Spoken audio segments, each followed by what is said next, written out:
Bonjour. Vous arrivez à m'entendre, j'espère. Et vous arrivez à voir les diapos.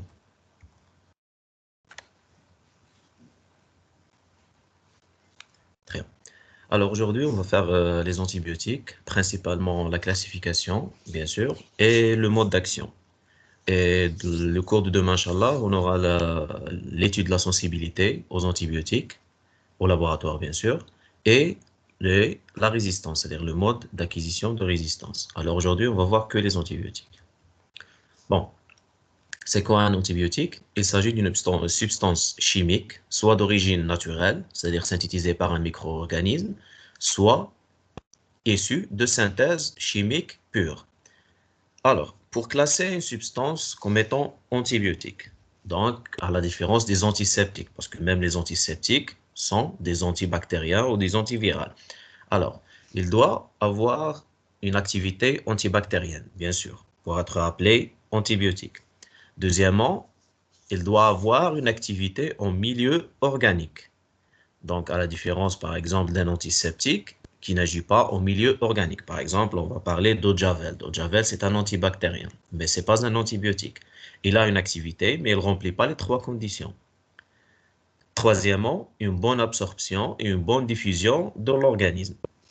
Bien sûr, si on a une substance antibactérienne qui a une activité organique, mais elle est non absorbée et ça ne diffuse pas dans l'organisme, on ne peut pas la classer comme antibiotique. Même si on parle, par exemple, des antibiotiques par voie locale, parce qu'il y a des antibiotiques qui ne diffusent pas dans l'organisme, mais si on l'utilise par voie locale, ils ont une bonne efficacité. À la différence, par exemple, d'un antiseptique qui est toxique, donc on ne peut pas l'utiliser chez l'être humain. Donc automatiquement, c'est un antiseptique. Les antibiotiques, ils ont une activité in vivo, c'est-à-dire à l'intérieur de l'organisme. Les antibiotiques ont la propriété d'interférer directement avec la prolifération des micro-organismes à des concentrations bien tolérées par l'hôte, à la différence par exemple des autres traitements. Si on parle des antihypertenseurs, les antihypertenseurs, ils agissent sur le corps humain. Alors que les antibiotiques, comme les antifongiques, les antiviraux, c'est des médicaments qui n'agissent pas directement sur l'organisme humain, mais ils agissent sur les germes. La découverte des antibiotiques a été une des plus grandes découvertes en médecine du siècle dernier, c'est-à-dire en 1929, Fleming découvert la pénicilline. Entre 1938 et 1942, les premières bêta-lactamines, après le sulfamide, etc. Donc avant la découverte des antibiotiques, les infections faisaient des ravages. Mais après l'ère des antibiotiques, on a de moins en moins d'infections graves. Voici le fameux schéma de la découverte de la pénicilline. Il y a eu une infection, une culture de staphylocoque sur une boîte de pétri qui a été contaminée par un champignon, qui est le pénicillium, parce que la pénicilline est une substance naturelle produite par Penicillium notatum. Donc, on remarque la présence d'une zone d'inhibition de la croissance ici, parce que l'antibiotique produit par le champignon a diffusé dans le milieu, donc automatiquement, il a inhibé la croissance bactérienne. Et de là, on a découvert la pénicilline. Alors, critères de classification. Comment on peut classer les antibiotiques? Il y a plusieurs classifications. Premièrement, selon l'origine. Est-ce que c'est élaboré par un organisme, donc c'est un antibiotique naturel, comme la pénicilline par exemple, ou produit par synthèse, soit synthèse chimique pure, comme par exemple les fluoroquinolones, ou semi-synthèse, comme par exemple certains bêta-lactamines, à partir de la pénicilline par exemple, qui est un antibiotique naturel, on ajoute des radicaux, etc. pour former un nouveau antibiotique demi-synthèse ou semi-synthétique. Deuxièmement, on peut les classer selon le mode d'action. Ça, c'est la classification la plus utilisée. C'est selon le mode d'action. On a des antibiotiques qui agissent sur la paroi, la membrane cytoplasmique, synthèse des protéines, synthèse des acides nucléiques, ils agissent sur les folates, etc. Troisièmement, on peut classer les antibiotiques selon le spectre d'activité. Par exemple, la liste des espèces sur lesquelles les antibiotiques sont actifs. On peut dire qu'un antibiotique a un spectre étroit ou large. Un spectre étroit, c'est-à-dire il agit sur un petit groupe de bactéries.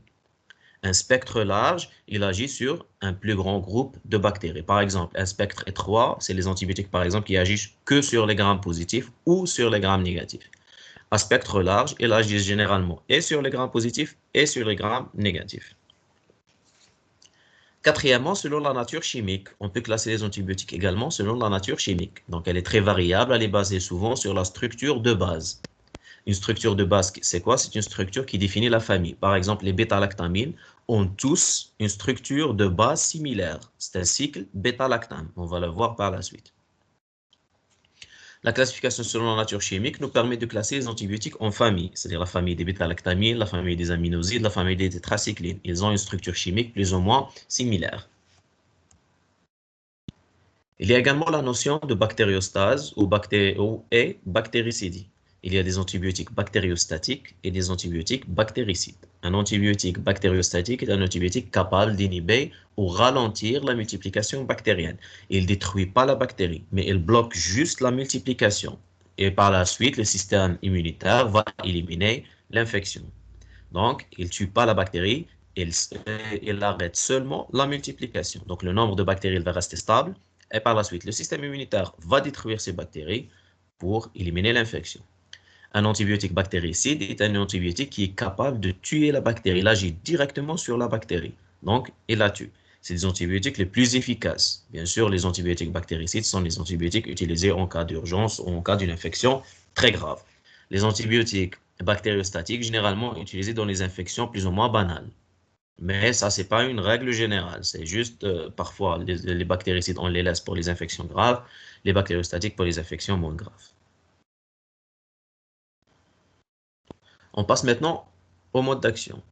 Donc, les antibiotiques agissent à l'échelon moléculaire, bien sûr, au niveau d'une des étapes de multiplication bactérienne. Vous avez fait le cours de la multiplication bactérienne. Donc, les antibiotiques, ils agissent sur l'une de ces étapes.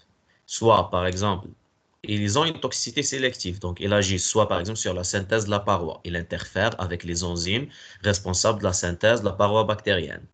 Soit, ils agissent directement sur la membrane cytoplasmique. En détruisant la membrane cytoplasmique, la bactérie ne peut pas survivre. Ils peuvent, ils peuvent agir sur la synthèse des protéines, en inhibant la synthèse des protéines, donc pas de structure, pas d'éléments structurels de la bactérie, donc pas de division, etc. Ou ils détruisent également les acides nucléiques, donc pas de multiplication. Voilà, c'est un schéma qui illustre un petit peu ce qu'on a dit. Un tableau qui résume les modes d'action, par exemple les antibiotiques inhibant la synthèse du peptidoglycane. Qui dit inhibant de la synthèse du peptidoglycane, donc inhibition de la synthèse de la paroi. On a les bêta-lactamines, les glycopeptides et les phosphomycines. Lorsqu'on dit bêta-lactamine, c'est-à-dire toute la famille. Il y a les pénicillines, céphalosporines, etc. Deuxièmement, il y a les antibiotiques inhibant la synthèse des protéines, en agissant sur les enzymes responsables de la synthèse et de la traduction, etc., des ARN messagers pour synthétiser des protéines. On a les aminosides, les tétracyclines, l'acide fusidique, chloramphénicol, les macrolides, ce qu'on appelle les MLS, macrolides, lincosamides, streptogamines. On a les antibiotiques responsables inhibant la synthèse des acides nucléiques comme les quinolones, les fluoroquinolones, les nitrofurans, les rifampicines. On va voir tout ça par la suite. Et les antibiotiques inhibant la synthèse des folates, l'acide folique, donc inhibant la croissance bactérienne. On a les sulfamides et les associations. Maintenant, on va détailler famille par famille. Alors, les plus grandes familles d'antibiotiques et la plus importante et la plus utilisée, c'est la famille des bêta-lactamines. C'est la famille la plus utilisée. Ce qu'il faut rappeler de la famille des bêta-lactamines, bien sûr, c'est que c'est des antibiotiques bactéricides. Ce pas des antibiotiques bactériostatiques. Donc, c'est des antibiotiques bactéricides qui ne sont pas très toxiques, donc très efficaces. C'est pourquoi c'est la famille la plus utilisée. Donc, il s'agit d'une famille qui comprend 4 groupes majeurs. Donc, même les bêta-lactamines sont classés en 4 groupes majeurs. On a les PENAM. Les PENAM, c'est les pénicillines. On a les PENM avec un E. On a les CFM, c'est-à-dire les céphalosporines, les céphamycines, etc. Et on a les monobactam, les bêta-lactamines monocycliques. Ce qu'il y a en commun entre les bêta-lactamines, c'est qu'ils possèdent tous une structure ou un cycle bêta-lactam. C'est ce que vous voyez ici en noir, un cycle bêta-lactam. Les pénam, voici le cycle bêta-lactam, les oxapénam, les carbapénam, on a les oxacépham et les cépham. Ils ont tous un noyau bêta-lactam, plus bien sûr des radicaux. Ça, la structure, ça, c'est ce qui fait la caractéristique d'un autre des groupes. Ça, c'est les radicaux greffés sur le noyau bêta-lactame. Mais ce qu'ils ont en commun, c'est le noyau bêta-lactame. Premièrement, les pénames. Les pénames, on a plusieurs. On a la pénicilline G, ce qu'on appelle la péni-G et ses dérivés. La pénicilline G, c'est ce qu'on appelle la benzylpénicilline, mais il faut se rappeler seulement les pénames pénicilline G. Bon, la benzylpénicilline, c'est des appellations plus exactes, mais péname pénicilline G, c'est largement suffisant. Il a été introduit en thérapeutique en 1941, produit par la fermentation d'un champignon, Penicillium notatum ou Chrysogenum. Donc, c'est un produit ou c'est un antibiotique d'origine naturelle. Le spectre, il est étroit. Ce qu'il faut rappeler du cours des antibiotiques, c'est la classification, la cible ou le mode d'action. Est-ce qu'il agit sur la paroi? Est-ce qu'il agit sur les acides nucléiques? Le spectre d'activité, est-ce qu'il est étroit ou non? Donc ça, c'est la plus importante.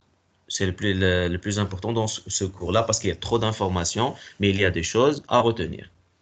Donc le spectre d'activité étroit, il agit seulement sur les grammes positifs et quelques grammes positifs, bien sûr, pas tous, surtout les streptocoques, A, C, G et B, pneumocoques, la diphtérie, l'hystéria, quelques grammes négatifs comme les Neisseria. Mais comme vous voyez, le spectre reste étroit, quelques grammes positifs et quelques cocci à grammes négatifs.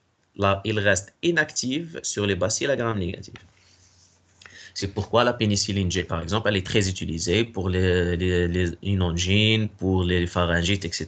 parce que la majorité sont dues au streptocoque. Donc, c'est pourquoi on utilise pour les infections de la sphère ORL, on commence toujours par la péni-G. C'est une antibiotique qui n'est pas toxique.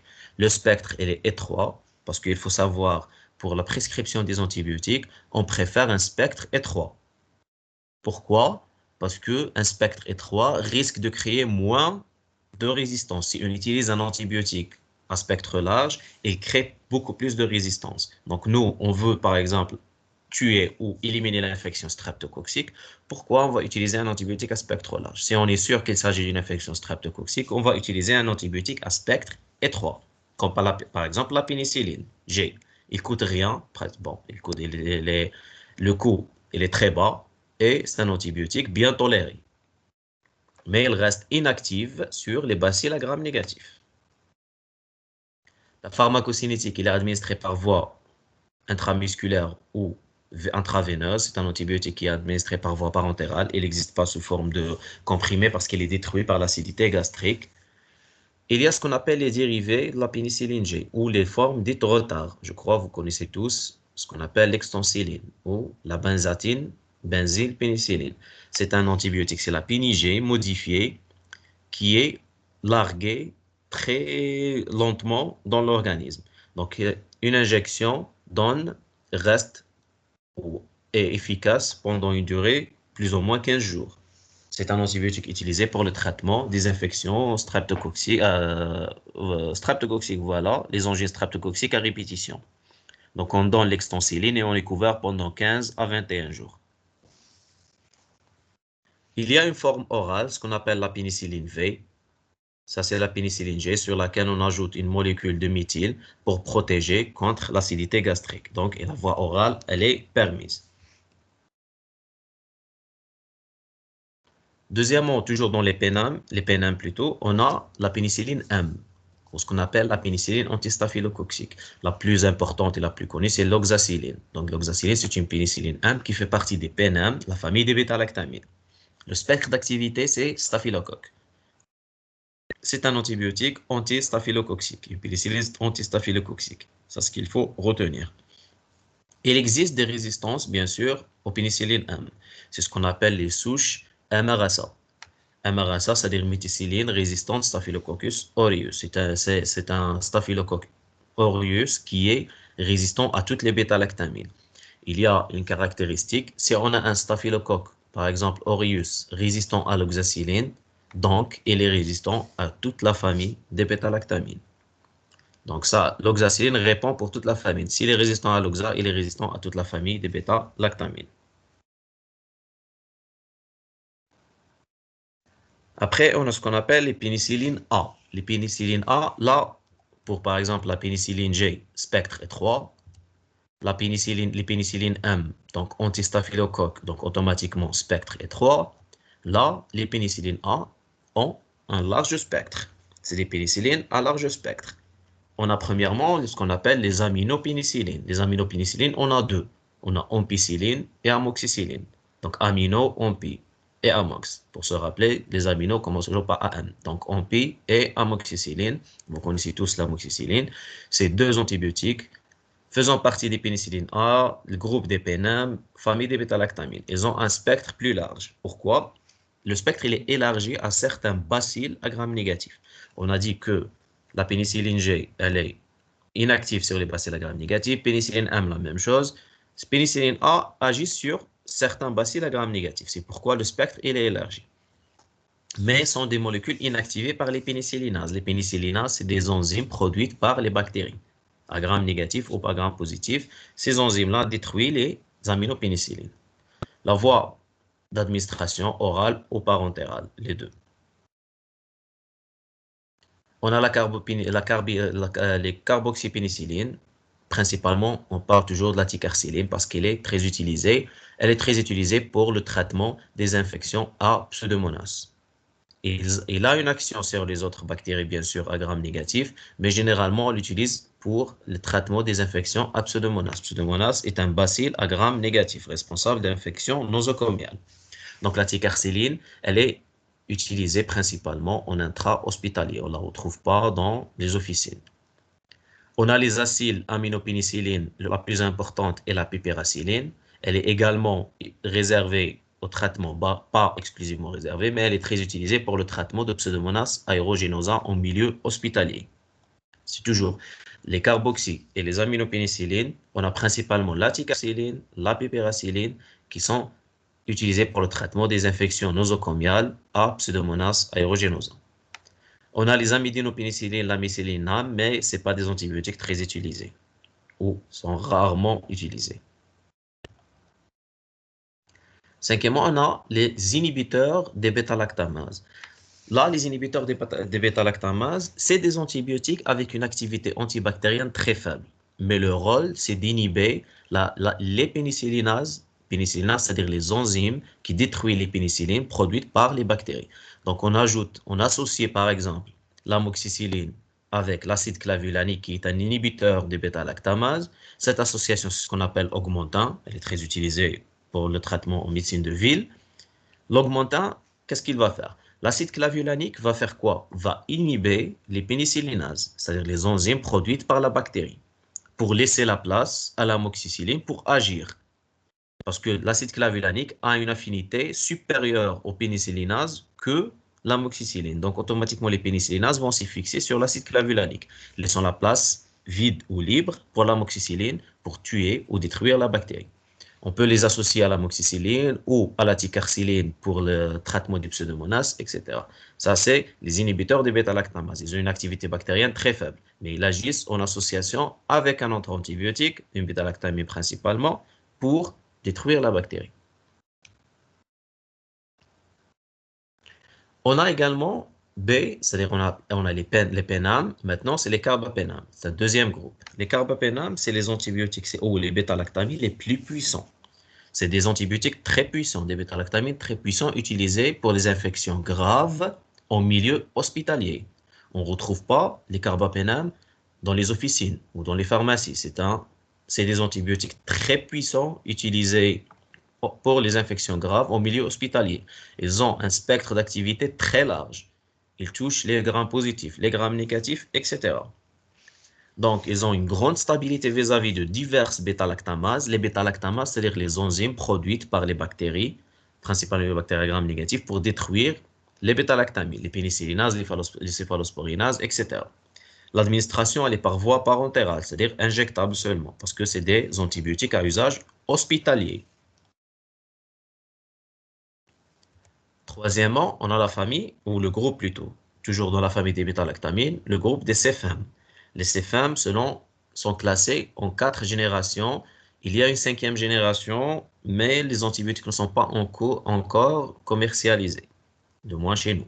Ce sont des dérivés semi-synthétiques de la céphalosporine C. La céphalosporine C, c'est un antibiotique ou un produit naturel, produit par un champignon, ce qu'on appelle le Cephalosporium acremonium.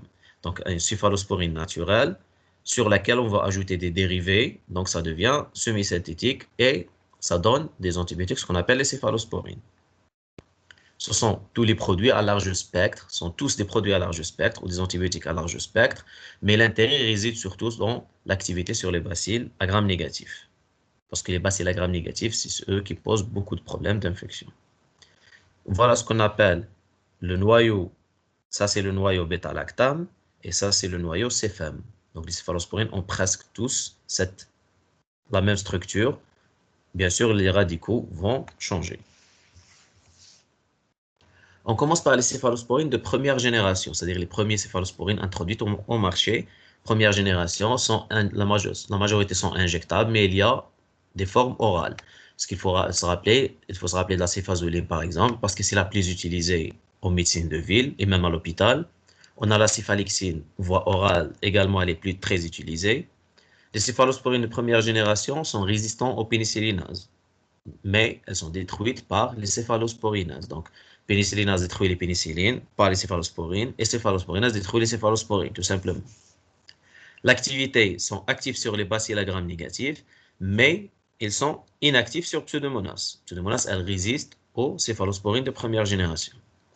Les céphalosporines de deuxième génération, on a la plus importante, c'est la cefoxietine. La cefoxietine, ce n'est pas vraiment une céphalosporine, mais une céfamycine. Pourquoi ce n'est pas une céphalosporine? Elle a une structure similaire. Le noyau cépham, il est un peu modifié par rapport aux autres. Donc, c'est pourquoi c'est une céfamycine. On a la céfuroxime. Elle est très utilisée également en médecine de ville. Le spectre d'activité résiste à certains céphalosporinases inactifs sur Pseudomonas. Comme vous voyez, pratiquement, les céphalosporines de première et de deuxième génération, c'est la même chose. Ils ont pratiquement le même spectre d'activité.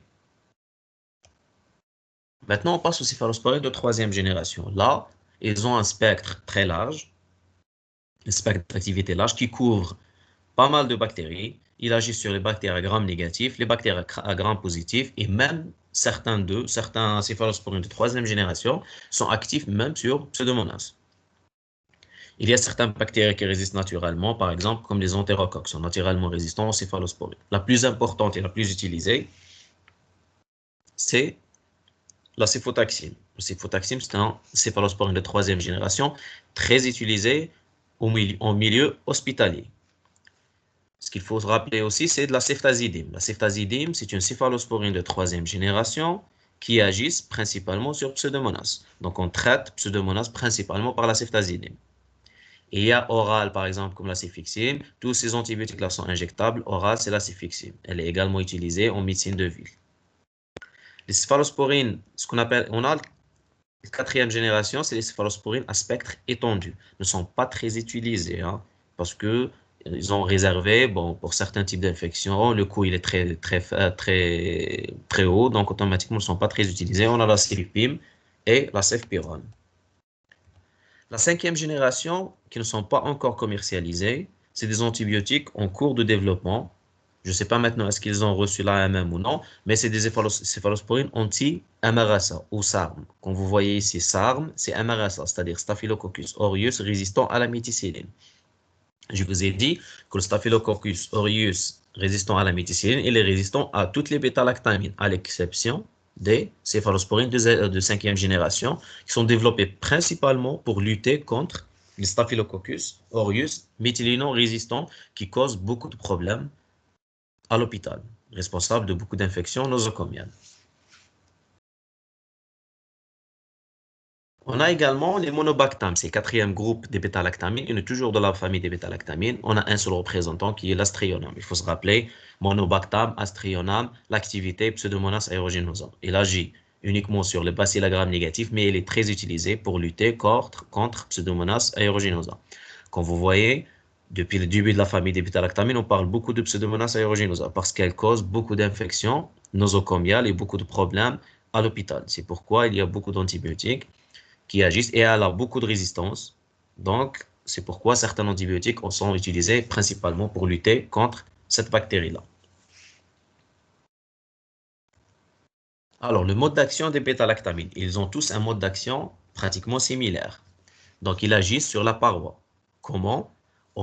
il agit sur la synthèse du peptidoglycane en inhibant les protéines liant la pénicilline. Lorsqu'on dit protéines liant la pénicilline, ces protéines, ce qu'on appelle PLP, ces PLP entrent dans la cascade de synthèse du peptidoglycane de la paroi. Donc, c'était une enzyme. Cette enzyme-là, elle est inhibée par les bêta-lactamines. Une fois inhibée, il n'y a pas de synthèse de paroi, tout simplement. Donc, l'inhibition des PLP aboutit à l'inhibition de la formation des ponts pentacycliques, ponts responsables de la structure réticulée de la paroi. Donc, automatiquement, on va obtenir des formes bizarroïdes de bactéries. Ces formes bizarroïdes aboutissent à la lyse bactérienne.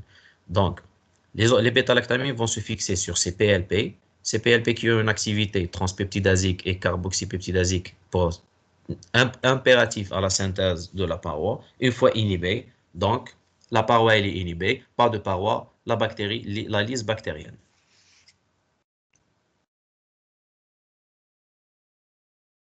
Est-ce que ça va pour la famille des bêta-lactamines? Donc, il faut se rappeler de la classification, c'est-à-dire PNM, PNAM, etc. Au moins un exemple le plus connu de la famille, le mode d'action, c'est-à-dire est-ce qu'il agit sur la paroi, comment il agit sur la paroi, et est-ce que spectre large ou spectre étroit. Donc, ces informations sont largement suffisantes pour vous. On passe maintenant à une deuxième famille, c'est la famille des aminosides. On l'appelle également aminoglycosides, mais la majorité, la nomination connue, c'est les aminosides. C'est des antibiotiques bactéricides également. Les bêta-lactamines, des antibiotiques bactéricides, les aminosides également, des antibiotiques bactéricides. Les principaux antibiotiques utilisés, on a la streptomycine, la niomycine, kanamycine, tobra, amica, genta principalement, elle est très utilisée, et la nitylmycine, etc. Il existe une dizaine d'aminosides. Le spectre d'activité, il est large. Cocci et bacille à gram positif et cocci et bacille à gram négatif. Ils n'agissent pas sur les streptocoques. De moins, seuls. Si on les utilise seuls, ils n'agissent pas sur les streptocoques. En association, si, mais seuls, non. Et même les mycobactéries, le BK. Ils agissent même sur les mycobactéries parce que, par exemple, les bêta-lactamines n'ont aucune action sur le BK. Mais les aminosides, certains aminosides ont une activité anti-mycobactérie, comme la streptomycine et la kanamycine. Les bactéries anaérobies sont résistantes. Pourquoi les bactéries anaérobies, par exemple, sont résistantes? Parce que les aminosides, pour pouvoir pénétrer à l'intérieur de la bactérie, ils ont besoin des enzymes de la chaîne respiratoire.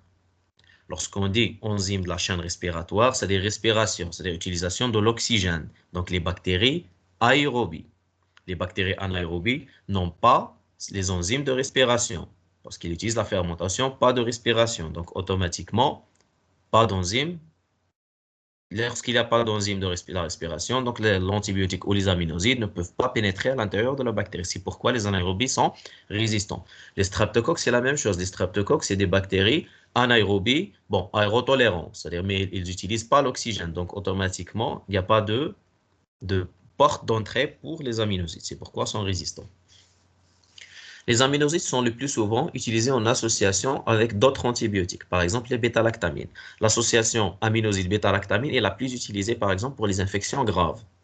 On utilise en association parce que les aminosides sont des antibiotiques toxiques, autotoxiques et néphrotoxiques. Mais c'est des antibiotiques bactéricides et des antibiotiques très efficaces. Pour diminuer les effets secondaires et pour diminuer la dose et raccourcir la durée d'utilisation, on les associe avec d'autres antibiotiques. Comme ça, on réduit la dose et on diminue. Si on réduit la dose, on réduit les effets secondaires. Et si on réduit la durée d'utilisation, également, on réduit les effets secondaires. Ils sont utilisés seulement par voie parentérale, soit IM, soit IV. Et l'association, par exemple, les aminosides seuls ne sont pas efficaces contre les infections streptococciques. Par exemple, si on a une méningite à streptocoque, on va dire pneumocoque, c'est une méningite très grave. Les méningites, c'est des infections bien sûr graves. On utilise généralement une association d'encéphalosporine de troisième génération avec une aminoside. Mais vous allez peut-être me dire, les aminosides ne sont pas efficaces contre les streptocoques. Oui, ne sont pas efficaces seuls. Mais si on les associe avec une bêta-lactamine, le bêta-lactamine va faire quoi? Il va inhiber la synthèse de la paroi. Donc, automatiquement, il va créer des pores dans la paroi bactérienne ou de la paroi bactérienne. Donc, il y a des pores. Une fois il y a des pores, donc les aminosides peuvent pénétrer à l'intérieur.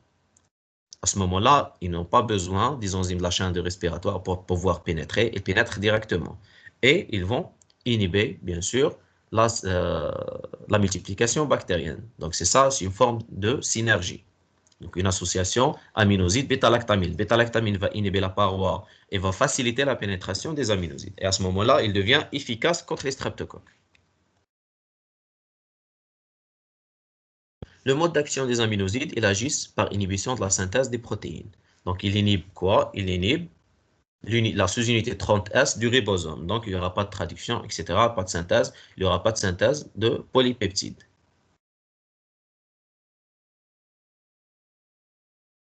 Maintenant, on passe au groupe MLS. MLS, c'est-à-dire macrolide, lyncosamides, streptogramine.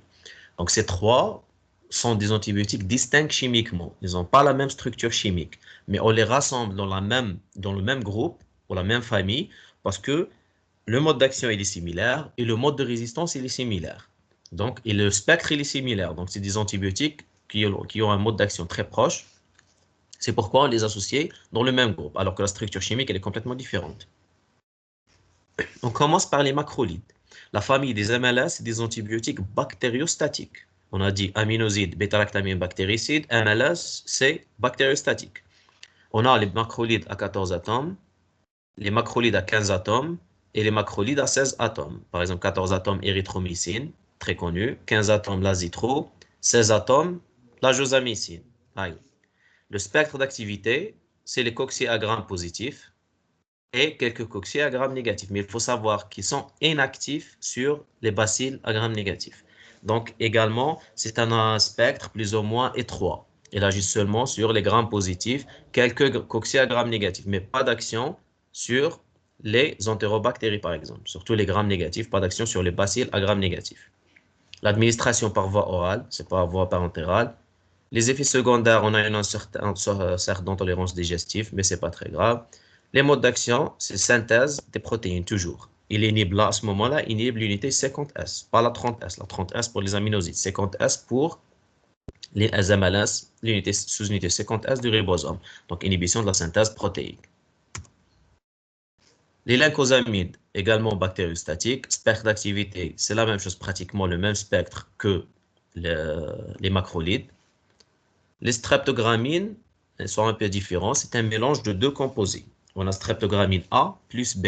Ils forment ce qu'on appelle la pristinamycine. Le nom commercial, c'est pyostacine. Elle est très utilisée en médecine de ville. Le spectre d'activité sont essentiellement antistaphylococciques. La pristinamycine est très utilisée pour les infections du pied diabétique chez les personnes diabétiques. Donc, c'est un antibiotique antistaphylococcique. Il faut savoir que la famille des macrolides ne sont pas utilisés dans le cadre d'urgence ou dans les infections graves. Ils sont utilisés beaucoup plus en médecine de ville pour les infections communautaires. Donc, les infections plus ou moins pas très graves. Sauf peut-être à l'exception de la pristinamycine pour les pieds diabétiques qui est une infection plus ou moins grave. Le quatrième groupe, c'est les tétracyclines. Les tétracyclines, pourquoi on les appelle tétracyclines? Tétra, c'est 4, et donc, structure, c'est 4 cycles. 1, 2, 3 et 4. Voici la structure des tétracyclines. On a 4 cycles sur lesquels on va greffer des radicaux pour changer l'antibiotique.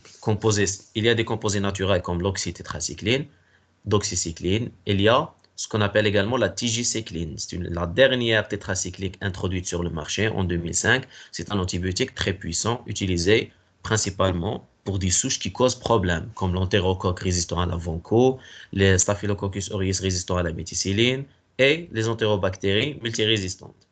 Le spectre, il est large. Donc, il agit sur les bactéries gram positifs et gram négatifs. L'intérêt également, c'est qu'il agit sur les bactéries à multiplication intracellulaire, parce que les bêta-lactamines, par exemple, n'agissent pas sur les bactéries à multiplication intracellulaire, parce qu'ils agissent à l'extérieur. Mais si on a par exemple une infection à chlamydia, brucella ou rickettsia, qui sont disons des bactéries à multiplication intracellulaire, on ne va pas les traiter par les bêta-lactamines. On va utiliser soit des tétracyclines, soit des macrolides. Les macrolides agissent également sur les bactéries à multiplication intracellulaire. Le seul problème avec les tétracyclines, c'est la photosensibilité, l'intolérance digestive et la photosensibilité, surtout la photosensibilité. Donc, en cas de traitement par la tétracycline, il faut éviter l'exposition au soleil parce qu'il peut causer une rage cutanée. Le mode d'action également, c'est l'inhibition de la synthèse des protéines au niveau de la sous-unité 30S du ribosome, pratiquement comme les aminosides. L'inconvénient, il est contre-indiqué formellement chez la femme enceinte et chez les enfants moins de 8 ans. Pourquoi? Parce que c'est un chélateur de calcium, donc il peut causer des problèmes chez le fœtus et des problèmes pour les enfants moins de 8 ans. Des problèmes, par exemple, comme des malformations dentaires, parce qu'il chélate le calcium. Cinquièmement, on a la famille des phénicolées. Donc, c'est des bactériostatiques. On a deux composés principalement, chloramphénicol et thiamphénicol. Spectre d'activité, elle est large. Il agit sur les grammes plus et les grammes moins. Ils étaient réservés en Algérie pour le traitement de la fièvre typhoïde, mais plus maintenant. Parce que la chloramphénicol est un antibiotique qui possède beaucoup d'effets indésirables, principalement hématologiques. Donc maintenant, on traite la fièvre typhoïde avec les fluoroquinolones, etc. Les effets secondaires, principalement la toxicité hématopoïétique, avec risque de cytopénie et aplasie médulaire. C'est pourquoi elle n'est pas très utilisée. Le mode d'action, c'est toujours actif sur la synthèse des protéines. C'est des inhibiteurs de la sous-unité 50S du ribosome. Maintenant, on passe à la famille des fluoroquinolones, des quinolones et fluoroquinolones. C'est des antibiotiques également très intéressants, très utilisés. C'est des antibiotiques bactériostatiques. Premièrement, les quinolones. Les quinolones, c'est l'ancienne génération. Maintenant, ils sont pratiquement pas utilisés.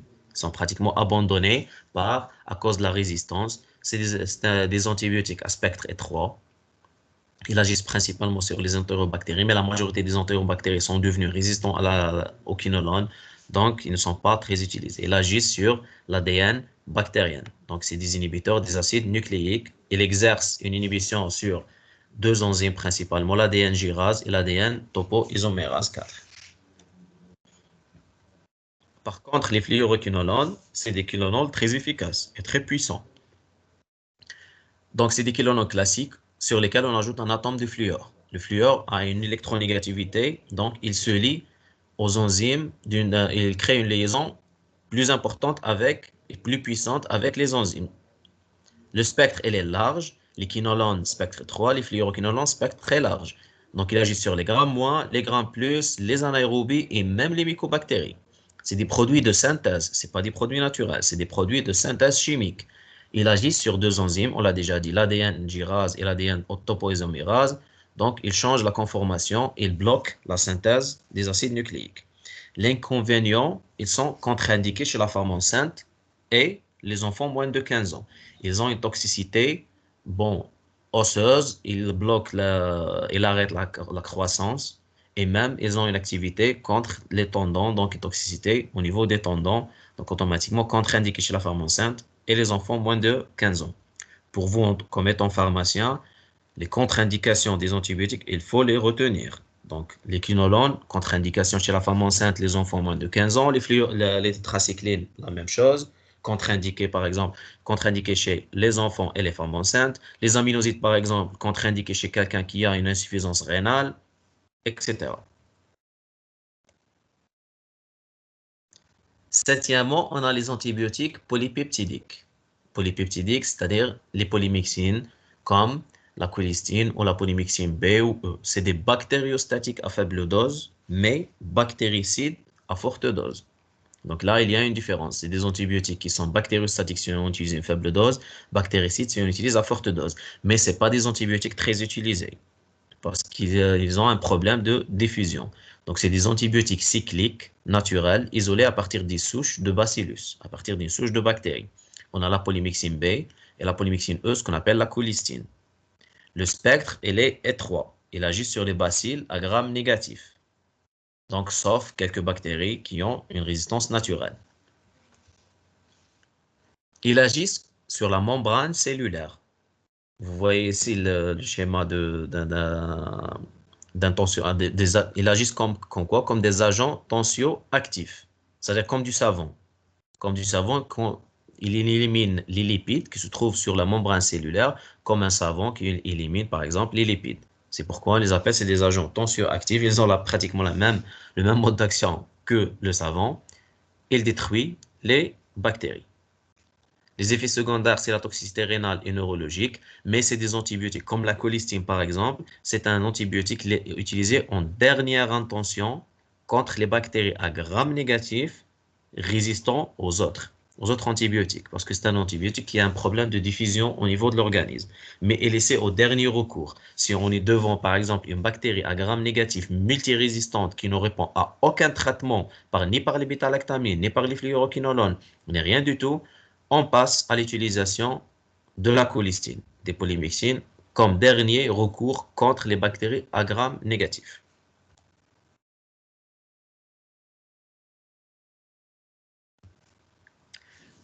Huitièmement, on a les sulfamides et les trimethoprim. C'est des bactériostatiques. Sulfamides et trimethoprim n'ont pas la même structure, sauf qu'ils sont très utilisés en association, c'est pourquoi je les regroupais. Premièrement, on a les sulfamides. Les sulfamides, bon, on peut utiliser les sulfamides à élimination rapide, par exemple comme la sulfadiazine. La sulfadiazine n'est pas utilisée par voie générale. Généralement, elle est réservée à certaines infections cutanées sous forme de pommade parce qu'ils ont beaucoup d'effets secondaires. On peut l'utiliser comme antibiotique par voie générale, mais il y a d'autres alternatives, par exemple comme les bêta-lactamides et les fluoroquinolones, qui sont mieux tolérées. Deuxièmement, on a les sulfamides à élimination lente, comme la sulfamidiazine, c'est des antibiotiques qui sont utilisés pour le traitement des infections générales. On a la sulfamétoxazole qui est très utilisée pour les infections urinaires. On a les sulfamides non diffusibles, c'est-à-dire utilisés par voie, soit pour décontaminer le tube digestif, soit par voie locale ou cutanée. Le spectre est large, il agit sur les grammes plus et les grammes moins. Ils ont une certaine toxicité et un taux de résistance très élevé. La trimethoprim, le spectre, contrairement aux sulfamides, de nombreuses bactéries sont naturellement résistantes aux trimethoprim, comme les Campylobacter, Hélico, Pseudomonas, etc. Mais l'association sulfamide-trimethoprim est très efficace. C'est ce qu'on appelle la cotrimoxazole. Parfois, on entend le terme ou le DCI, cotrimoxazole. C'est quoi la cotrimoxazole? C'est pas un antibiotique à part entière, mais tout simplement, c'est l'association sulfamétoxazole-trimethoprim. Ces deux antibiotiques, on les a regroupés sous la dénomination de cotrimoxazole. Le mode d'action, c'est un inhibiteur de la synthèse des folates. Les folates sont utilisés pour la synthèse des acides nucléiques, donc il interfère avec la synthèse des acides nucléiques indirectement en inhibant les folates. Donc, lorsqu'on dit le mode d'action, il est inhibiteur de la synthèse des folates. Bon, pour bon, le mode d'action, comment il se passe de la sulfométhoxazole trimethoprim, les sulfamides vont inhiber la synthèse des folates, donc pas d'acide nucléique. La trimethoprim, dans la deuxième étape de synthèse des acides nucléiques. Voilà le schéma qui résume le mode d'action sulfaméthoxazole trimethoprim. Donc, l'association est très utilisée pour traiter les infections urinaires et certaines infections digestives, surtout chez les enfants.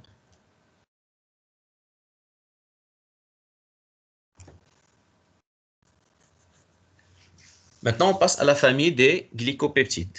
Les glycopeptides, c'est des antibiotiques bactéricides. Là, c'est des antibiotiques bactéricides. On a dit les bêta-lactamines bactéricides, les aminosides bactéricides, le groupe MLS bactériostatique, les tétracyclines bactériostatiques. Les polymyxines, c'est bactériostatique à faible dose, bactéricide à forte dose. Les glycopeptides, c'est des antibiotiques bactéricides.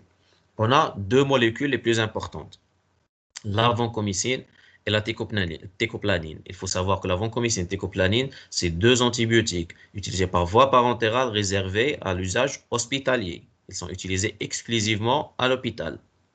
Le spectre d'activité, il est étroit.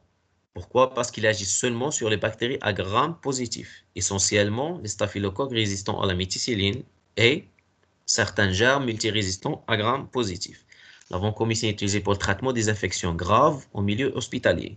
Donc, c'est un antibiotique réservé au dernier recours pour le traitement des infections à gram positif résistants. On l'a dit, la colistine, elle est utilisée en dernier recours pour le traitement des infections graves au bacille à gram négatif résistant. Là, c'est un antibiotique utilisé pour traiter les infections graves pour les gram positifs résistants aux autres antibiotiques. Parce que c'est des grosses molécules. Ils sont utilisés par voie intraveineuse premièrement. Deuxièmement, des grosses molécules. La diffusion, elle est bon, plus ou moins médiocre, n'est pas très importante comme par exemple les bêta-lactamines. C'est pourquoi ils sont laissés en dernier recours. Le mode d'action, il agit pratiquement comme les bêta-lactamines sur la paroi bactérienne en bloquant la polymérisation du peptidoglycane par un mécanisme complexe. Parce que vous voyez la molécule, elle est énorme. Donc, il y a beaucoup de cycles. C'est une molécule en quelque sorte géante. C'est pourquoi la diffusion, elle diffuse mal dans l'organisme.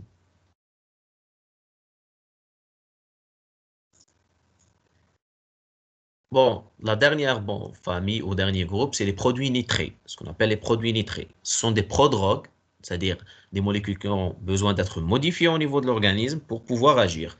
Dans certaines bactéries peuvent réduire le radical un ou deux moins, ce qui fait apparaître un dérivé toxique pour l'ADN par substitution de base ou cassure. Donc, c'est des prodrogues. Une fois la molécule elle est à l'intérieur de la bactérie va la modifier. Une fois modifiée, elle devient toxique et elle va détruire l'ADN. Premièrement, on a les nitrofuranes. Spectre d'activité, il agit sur les grammes négatifs, mais inactif sur pseudomonas. Le traitement principalement des infections urinaires, nitrofurantoïne. Le traitement des infections intestinales, c'est la nifuroxazide, ce qu'on appelle ercifuril. C'est un antibiotique, en quelque sorte. C'est un antibiotique très utilisé pour traitement des diarrhées. C'est ce qu'on appelle l'ercifuril. Il est très utilisé sous forme de gélule, par voie orale, bien sûr. Deuxièmement, on a l'hydroxyquinoléine, c'est des antiseptiques, mais utilisés par voie générale. Donc, on peut les utiliser. C'est vrai que ce sont des antiseptiques ou des anti-infectieux. Ce pas des antibiotiques proprement dits, mais sont très utilisés.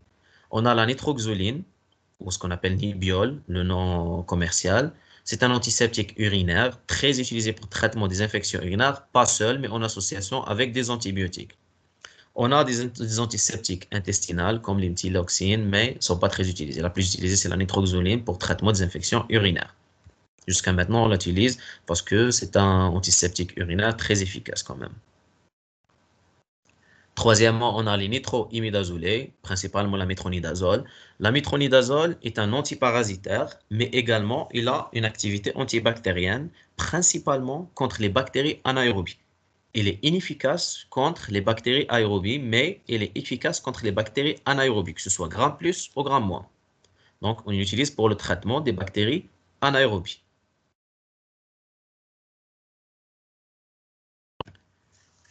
On a également les rifamycines. Les rifamycines, c'est des antibiotiques bactériostatiques, principalement la rifampicine.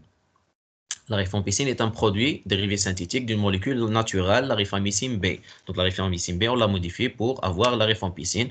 Le spectre d'activité, elle est large, mais elle est pratiquement réservée pour le traitement des mycobactéries.